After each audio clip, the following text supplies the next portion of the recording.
Okay, so next up today, I've been getting a lot of questions with some of these things I've been forecasting and talking about, and I've been saying up your preps, right? Up your preps, up your preps, up your preps.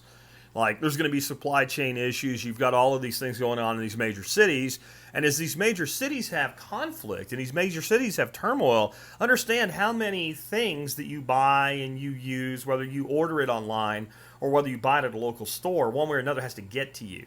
And a lot of these major cities are hubs of transportation for not just people but materials. So it is reasonable to expect then, between COVID, the melee that will go around with the election, potential coming recession, if not depression, plus the riots, that there'll be supply chain disruptions. And I've been talking about that a lot lately.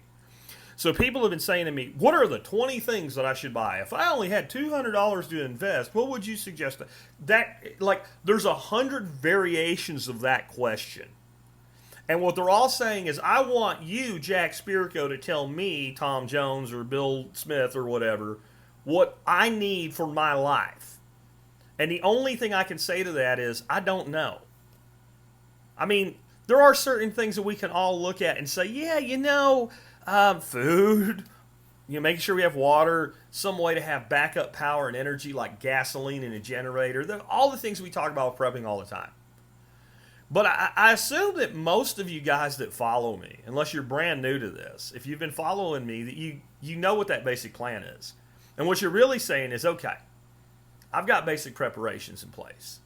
But I'm hearing you say, amp up, step up your preps. You're going to have supply chain issues. So what are the things that I'm going to need to buy? What are the things that are going to dry up? Well, let me explain something. If something dries up and you don't use it, you don't care. It doesn't affect you unless you think you're going to be able to barter it to you. Like your neighbor uses it and you want to have a barter thing or something. Maybe you do that. But in general, if you don't use something, then not having it doesn't matter to you. See how that works? So what you need to know is, well, what do you use? And I think it's funny that a lot of people that are preppers, they have a whole shitload of stuff stored that they don't ever use. They stuff in a closet or down in a basement or up in a bug out location or in a trailer or in a storage facility. What I don't mean is, I don't mean they don't use it as in they're not rotating it, which is its own problem. What I mean is, they don't even use the thing that's stored on a regular basis any other way. And there's some stuff that makes sense to store that way for long-term outages and stuff like that. But when you're asking me this, I'm thinking what you're asking is, how do I keep my life as normal as possible when the shit hits the fan? Right? And maybe it's not, the Rawlsian shit hits the fan, end of the world as we know it, end-to-end like friggin' Red Dawn type warfare, because that shit ain't what you need to really be planning for. That's a whole different ball of wax, and most of what you do, you're going to have to like just improvise, adapt, and overcome if we ever end up in something that dark. And I think that what you'll have is pockets of that shit, which is why I've been saying get out of where those pockets are likely to be so that we can actually mount a true resistance from somewhere else. And during that, what do I need to have?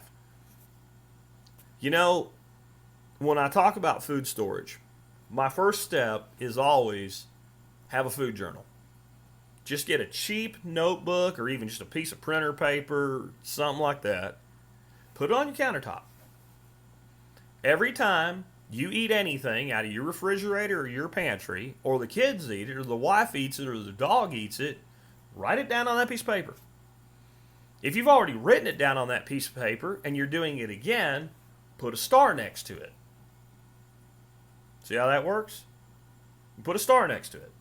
And if you use it again, put a star next to it. You use it again, put another star next to it. You use it again, put another. Do this for about 2 weeks to a month.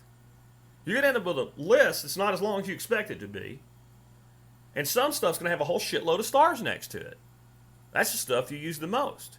Get yourself a highlighter or a colored pen or something to underline or highlight, and then go through there, and everything that stores easily on that list, mark it. Okay, all you got to do for this list of 20 things, right, is first ensure that the things that you probably don't use every day, like bullets and Band-Aids, are taken care of. Once they're taken care of to a base level, that list becomes your list of acquisition. And that way, Bill's list serves Bill and Bill's family, and Jack's list serves Jack and Jack's family, and Samantha's list serves Samantha and Samantha's family. See how it works? You actually then build up a store of the things that you use in your family on a regular basis if times get tough or even if they don't. There's a couple things that are going on here that are really important and should be obvious, but apparently aren't. Number one, if supply chains get cut off, you have the things that you need and that you like and that you're accustomed to having. If you have a month or two worth of that, you'll be able to figure out how to get more or how to adapt and use other things. Okay? If the shit doesn't hit the fan, or if the shit hits the fan but the supply chains aren't disrupted, then the things that you have are things that you use, so you just use them and rotate through and you maintain your storage. You have to start thinking like a grocery store. When I was a kid, one of my first jobs was my second job. My first job, I worked in a turkey farm. That sucked. Grocery stores, it sucked too, but it didn't suck anywhere near as bad as a turkey farm. Cleaning the kill floor and scrubbing troughs of bloody turkey heads, that sucked for real. But my grocery store work, one of the things we used to do was front merchandise. So people would come take cans and stuff off the shelf, and then there'd be, you have to reach back to get the next one. Well, we would go through there, and we would pull all those things to the front.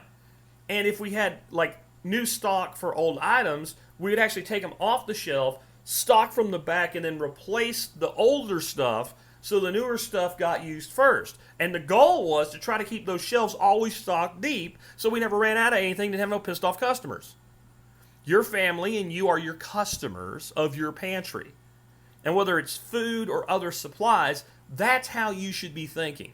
What are the things that you use up, and need to replace? What do you use the most out of that? Make that list, work that list, and then figure out, well, how much of widget A or food B do I need to go a month? And then build that depth. And then if you want to go deeper, say 2 months. And 2 months is about what I try to do on most things. Some other stuff we have really long-term storage capabilities for. That's end of the world as we know it shit, right? That's fallback resources. But for this type of thinking, try to do about 2 months. Once I got 2 months of this thing, whatever it is, I don't need any more. Until I use one, then I replace one. I use two, I replace two. Whether it's food or other resources, doesn't matter. And I try to do this with all the things that end up on that list. And then I end up where if things don't go wrong, I'm not sitting there going, oh shit, what did I do this for? 2022 comes around. I've got all this shit in my garage. I ain't used none of it. And Jack was wrong, and the economy didn't crash, and Trump won re-election, and everything got better, and they restored order in the cities, and whatever, Well, you have to plan for failure and success if your plan is valid. And a lot of people only plan for failure in the prepping world. And when you only plan for failure, you tend to fail. That's just how it seems to work out. So that's the best answer I can give you on that one. Just make sure that you are actually storing the things that you actually use. And the only way I know to do that effectively is keep a journal.